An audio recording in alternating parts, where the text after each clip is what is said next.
ಪ್ರೀತಿಯುಳ್ಳ ದೇವಜನರೇ, ನಿಮ್ಮೆಲ್ಲರಿಗೂ ಯೇಸು ಕ್ರಿಸ್ತನ ಮಧುರವಾದ ನಾಮದಲ್ಲಿ ವಂದನೆಗಳು.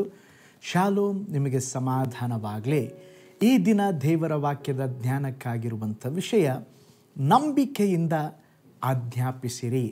ಅದಕ್ಕೆ ಆಧಾರವಾಗಿ ಮಾರ್ಕನ ಬರೆದ ಸುವಾರ್ತೆ 11ನೇ ಅಧ್ಯಾಯ 23ನೇ ವಚನ. ನಿಮಗೆ ಸತ್ಯವಾಗಿ ಹೇಳುತ್ತೇನೆ, ಯಾವನಾದರೂ ಈ ಬೆಟ್ಟಕ್ಕೆ ನೀನು ಕಿತ್ತುಕೊಂಡು ಹೋಗಿ ಸಮುದ್ರದಲ್ಲಿ ಬೀಳು ಎಂದು ಹೇಳಿ ತನ್ನ ಮನಸ್ಸಿನಲ್ಲಿ ಸಂಶಯ ಪಡದೆ ತಾನು ಹೇಳಿದ್ದು ಆಗುವುದೆಂದು ನಂಬಿದರೆ ಅವನು ಹೇಳಿದಂತೆಯೇ ಆಗುವುದು. ಇಲ್ಲಿ ಯೇಸು ಸ್ವಾಮಿ ಹೇಳುತ್ತಾ ಇದ್ದಾರೆ, ಯಾವನಾದರೂ ಈ ಬೆಟ್ಟಕ್ಕೆ ಕಿತ್ತುಕೊಂಡು ಹೋಗಿ ಸಮುದ್ರದಲ್ಲಿ ಬೀಳು ಎಂಬುದಾಗಿ ಸಂಶಯ ಪಡದೆ ಹೇಳಿದರೆ ಅದು ಹಾಗೆ ಆಗುತ್ತದೆ ಎಂಬುದಾಗಿ ಯೇಸು ಸ್ವಾಮಿ ಹೇಳುತ್ತಾ ಇದ್ದಾರೆ. ಹಾಗಾದರೆ ಬೆಟ್ಟದ ಮುಂದೆ ಹೋಗಿ ಬೆಟ್ಟವೇ ಸಮುದ್ರದಲ್ಲಿ ಬೀಳು ಎಂಬುದಾಗಿ ಹೇಳಬೇಕಾ? ಹಾಗಲ್ಲ ರೀ. ಅದರ ಅರ್ಥದಲ್ಲಿ ಎಂಬುದಾಗಿ ಯೇಸು ಸ್ವಾಮಿ ಹೇಳಿದ್ದಾರೆ. ಏನಂತ ಹೇಳಿದ್ರೆ, ನಮ್ಮ ಜೀವಿತದಲ್ಲಿ ಬೆಟ್ಟದ ಹಾಗಿರುವಂಥ ಸಮಸ್ಯೆ, ಬೆಟ್ಟದ ಹಾಗಿರುವಂಥ ಸಾಲ, ಬೆಟ್ಟದ ಹಾಗಿರುವಂಥ ರೋಗ, ಸ್ತೋತ್ರ, ಅನೇಕ ಸಾರಿ ಬೆಟ್ಟದ ಹಾಗೆ ಅನೇಕ ಸಂಗತಿಗಳು ನಮ್ಮ ಜೀವಿತದಲ್ಲಿ ಅವು ಮುಂದೆ ಬಂದು ನಿಂತ್ಕೊಂಡಿರ್ತದೆ. ನಾವೇನು ಮಾಡಬೇಕಾವಾಗ ನಂಬಿಕೆಯಿಂದ ಅಂಥ ಬೆಟ್ಟಗಳನ್ನು ನೋಡಿ ಮಾತನಾಡುವಾಗ ಅವು ಸಮುದ್ರದಲ್ಲಿ ಹೋಗಿ ಬಿದ್ದು ಹೋಗುತ್ತದೆ. ನೋಡ್ರಿ, ಹಾಗಾದರೆ ನಮ್ಮ ಜೀವಿತದಲ್ಲಿ ಸ್ತೋತ್ರ ನಂಬಿಕೆಯಿಂದ ನುಡಿಯಬೇಕು, ಸಂದೇಹ ಪಡದೆ ನುಡಿಯಬೇಕು. ನೋಡ್ರಿ, ಈ ಲೋಕದಲ್ಲಿ ಸೈತಾನನು ಒಂದರ ಮೇಲೊಂದು ಸಮಸ್ಯೆ ತರ್ತಾನೆ, ಕಷ್ಟಗಳ ಮೇಲೆ ಕಷ್ಟಗಳನ್ನು ತರ್ತಾನೆ.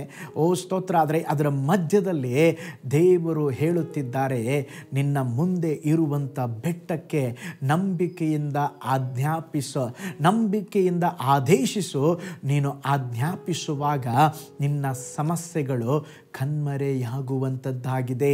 ನೋಡ್ರಿ, ಐಗುಪ್ತದಲ್ಲಿ ಕೆಲವು ಉಪದ್ರವಗಳು ನಿಲ್ಲುವ ಮುನ್ನವೇ ಮೋಶೆಯು ದೇವರಲ್ಲಿ ಮೊರೆ ಇಡುತ್ತಾನೆ. ನಂತರ ಪ್ರಾರ್ಥನೆಯಲ್ಲಿ ನಂಬಿಕೆ ಎಂಬ ಆಜ್ಞಾಪನೆ ಮಾಡುವಂತೆ ದೇವರು ತಿಳಿಸಿದರು. ಕೆಂಪು ಸಮುದ್ರದ ಬಳಿಯಲ್ಲಿ ದೇವರು ಮೋಶೆಗೆ, ಈಗ ಪ್ರಾರ್ಥನೆ ಮಾಡುವುದನ್ನು ನಿಲ್ಲಿಸು, ನಂಬಿಕೆಯಿಂದ ಕಾರ್ಯ ಮಾಡೆಂಬುದಾಗಿ ಹೇಳಿದರು. ನಂಬಿಕೆಯಿಂದ ಅವನ ಕೋಲು ಚಾಚಿದಾಗ ಕೆಂಪು ಸಮುದ್ರ ವಿಭಾಗವಾಯಿತು. ನೋಡ್ರಿ, ಮೋಶೆ ಬಂಡೆಯೊಟ್ಟಿಗೆ ಮಾತಾಡೆಂಬುದಾಗಿ ಆಜ್ಞಾಪಿಸಿದರು. ಅಲ್ಲಿ ಅವನು ಪ್ರಾರ್ಥಿಸಬೇಕಾಗಿರಲಿಲ್ಲ, ನಂಬಿಕೆಯಿಂದ ಆಜ್ಞಾಪಿಸಬೇಕಾಗಿತ್ತು. ಯೆರಿಕೋ ಪಟ್ಟಣವು ಯೆಹೋಶುವನ ಆಜ್ಞೆಯಿಂದ ವಶವಾಯಿತು. ನಂಬಿಕೆಯಿಂದ ಯೆಹೋಶುವನು ಸೂರ್ಯನನ್ನು ನಿಲ್ಲಿಸಿದನು. ನೀವು ನಂಬಿಕೆಯಿಂದ ಪ್ರಾರ್ಥಿಸುವಾಗ, ಅಪ್ಪನೆ ಕೊಡುವಾಗ ಈ ದೇವ ಭಕ್ತರ ಜೀವಿತದಲ್ಲಿ ಏನು ಸಂಭವಿಸ್ತೋ ಅದು ನಿಮ್ಮ ಜೀವಿತದಲ್ಲಿ ಸಹ ಸಂಭವಿಸುವಂಥದ್ದಾಗಿದೆ. ಎಲಿಯನು ಚಾರೆಪ್ತ ಊರಿನ ವಿಧವೆಯ ಊಟವನ್ನು ದ್ವಿಗುಣಗೊಳಿಸಲು ಪ್ರಾರ್ಥಿಸಲಿಲ್ಲ, ನಂಬಿಕೆಯಿಂದ ಆಜ್ಞಾಪಿಸಿದ. ಎಲಿಯ ಮತ್ತು ಎಲಿಷನು ಯೋರ್ದಾನ್ ಹೊಳೆಯನ್ನು ದಾಟಬೇಕಾದಾಗ ಎಲಿಯನು ನೀರನ್ನು ನಂಬಿಕೆಯ ಅಪ್ಪನೆಯಿಂದ ಹೊಡೆದ, ಎಲಿಷನು ಸಹ ನಂಬಿಕೆಯಿಂದ ಆ ನೀರನ್ನು ಅಪ್ಪನೆಯಿಂದ ಹೊಡೆದಾಗ ಆ ನೀರು ನದಿ ವಿಭಾಗವಾಯಿತು. ಪ್ರವಾದಿಯಾದ ವಿಧವೆಯ ಮಗನು ಸಾಲಕ್ಕಾಗಿ ಮಾರಲ್ಪಡಬೇಕಾದಾಗ ಎಲಿಷನು ಆಜ್ಞಾಪಿಸಲು ಎಣ್ಣೆಯು ಹೆಚ್ಚಾಯಿತು. ಯೇಸು ಸ್ವಾಮಿ ಲಾಜರನಿಗೆ ಹೊರಗಡೆ ಬಾ ಎಂಬುದಾಗಿ ಆಜ್ಞಾಪಿಸಿದಾಗ ಸತ್ತ ಲಾಜರನು ಹೊರಗಡೆ ಎದ್ದು ಬಂದ. ನೋಡ್ರಿ, ಹಾಗಾದರೆ ಯೇಸು ಸ್ವಾಮಿ ಜನರನ್ನು ಸ್ವಸ್ಥ ಮಾಡುವಾಗ ನಂಬಿಕೆಯಿಂದ ಆಜ್ಞಾಪಿಸ್ತಾ ಇದ್ರು. ಪೇತ್ರನು ನಂಬಿಕೆಯಿಂದ ಒಬ್ಬ ಕುಂಟನನ್ನು ನಜರೇತಿನ ಯೇಸು ಕ್ರಿಸ್ತನ ಹೆಸರಿನಲ್ಲಿ ಎದ್ದು ನಡೆದಾಡೆಂಬುದಾಗಿ ಆಜ್ಞಾಪಿಸಿದ. ಅವನ ಕಾಲ್ಗಳಲ್ಲಿ ಬಲ ಬಂತು, ಅವನ ಕುಂಟ ಸ್ಥಿತಿ ಎಲ್ಲವೂ ನೀಗಿ ಹೋಯಿತೆಂಬುದಾಗಿ ನಾವು ನೋಡ್ತೇವೆ. ಒಂದು ಸಾರಿ ಸತ್ತು ಹೋಗಿದ್ದ ದೋರ್ಕಳೆಂಬ ಒಬ್ಬ ಶಿಷ್ಯಳನ್ನು ನಂಬಿಕೆಯ ಆಜ್ಞಾಪನೆಯಿಂದ ಪೇತ್ರನು ಪ್ರಾರ್ಥನೆ ಮಾಡಿ ಎಬ್ಬಿಸಿದ. ನೋಡ್ರಿ, ಇವೆಲ್ಲ ಪ್ರಾರ್ಥನೆಯಲ್ಲಿ ಆಜ್ಞಾಪಿಸಿದಾಗ ನಡೆದ ಸಂಗತಿಗಳು. ದರ್ಬೆಯಲ್ಲಿ ಪೌಲನು ಭಿಕ್ಷುಕನಾದ ಕುಂಟನನ್ನು ನೋಡಿ ಕಾಲೂರಿ ನೆಟ್ಟಗೆ ನಿಂತುಕೋ ಎಂಬುದಾಗಿ ಆಜ್ಞಾಪಿಸಲು ಅವನು ಕೂಡಲೇ ಸ್ವಸ್ಥನಾದನು. ಪೌಲನು ದೆವ್ವಗಳಿಗೆ ಬಿಡಿಸುವಲ್ಲಿ ಪದೇ ಪದೇ ಯೇಸುವಿನ ನಾಮದಲ್ಲಿ ಬಿಟ್ಟು ಹೋಗಿ ಎಂಬುದಾಗಿ ಹೇಳಿದಾಗ ದೆವ್ವಗಳು ಬಿಟ್ಟು ಹೋಗುತ್ತಿದ್ದವು. ನೋಡ್ರಿ, ಹಾಗಾದರೆ ನಂಬಿಕೆಯ ಆಜ್ಞಾಪನೆ, ನಂಬಿಕೆಯಿಂದ ಆಜ್ಞಾಪಿಸುವುದು ನಮ್ಮ ಜೀವಿತದಲ್ಲಿ ಸ್ತೋತ್ರ ಅದ್ಭುತವನ್ನು ತರುವಂಥದ್ದಾಗಿದೆ. ಅದಕ್ಕೆ ಯೇಸು ಸ್ವಾಮಿ ಹೇಳ್ತಾ ಇದ್ದಾರೆ, ನೀವು ನಂಬಿಕೆಯಿಂದ ನಿಮ್ಮ ಬೆಟ್ಟಕ್ಕೆ ನೋಡಿ ಮಾತನಾಡಿದರೆ ಆ ಬೆಟ್ಟವು ಸಮುದ್ರದಲ್ಲಿ ಹೋಗಿ ಬೀಳುತ್ತದೆ. ಒಂದು ಸಾರಿ ಒಬ್ಬ ದೇವ ಸೇವಕರಾದ ಜೋಹಾನ್ ಎಂಬಂಥ ಒಬ್ಬ ದೇವ ಸೇವಕರಿದ್ದರು. ಅವರಿಗೆ ವ್ಯವಸಾಯ ಮಾಡುವುದಕ್ಕೆ ಬಹಳಷ್ಟು ಸ್ಥಳ ಇತ್ತು. ಒಂದು ಸಾರಿ ಅವರು ಬೆಳೆಯನ್ನು ಬೆಳೆದು ಇನ್ನೇನು ಫಸಲು ಕೊಡುವಂಥ ಸಂದರ್ಭದಲ್ಲಿ ಆನೆಕಲ್ಲಿನ ಮಳೆ ಬರಲಿಕ್ಕೆ ಆರಂಭವಾಯಿತು. ಆಗೊಬ್ಬರು ಬಂದು ಹೇಳಿದರು, ಆನೆಕಲ್ಲಿನ ಮಳೆ ಬರ್ತಾ ಇದೆ, ನಾವು ಬಿತ್ತಿದಂಥ ಫಸಲಿಗಾಗಿ ಕಾಯ್ತಾ ಇದ್ದಂಥ ಎಲ್ಲವೂ ನಾಶಗೊಳ್ಳಬಹುದು. ಈಗ ಅವ್ರು ಏನು ಮಾಡಿದ್ರು ಗೊತ್ತಾ? ದೇವ ಸೇವಕರು ಕೈಗಳನ್ನು ಎತ್ತಿ ಅವರು ಪ್ರಾರ್ಥನೆ ಮಾಡಿದರು, ತಂದೆಯೇ ಆನೆಕಲ್ಲಿನ ಮಳೆಯನ್ನು ನಿಲ್ಲಿಸು ಎಂಬುದಾಗಿ. ಅವರು ಪ್ರಾರ್ಥಿಸಿದಾಗ ಆ ಮಳೆ ನಿಂತು ಹೋಯಿತು. ಅವರ ಬೆಳೆಗೆ ಯಾವುದೇ ನಷ್ಟವಾಗಲಿಲ್ಲ.